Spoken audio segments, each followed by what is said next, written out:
Welcome to the Rim Break Rodeo. We hope this video helps. You start by preparing the object and the label texture. Make sure the target face is unwrapped so UVs align. Once done, in the shader editor add an image texture node, load an RGBA PNG, and connect color to base color and alpha to the principled BSDF alpha input. Make sure the material uses a compatible blend mode. This establishes how transparency will render and prevents obvious seams during later steps.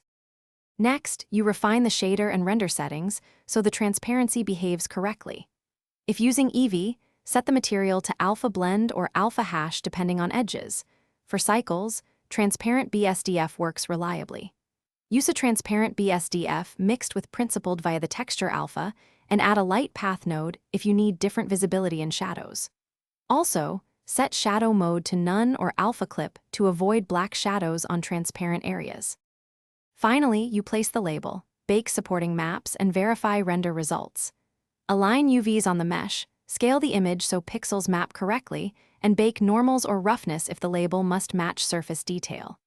Render a quick preview and inspect edges.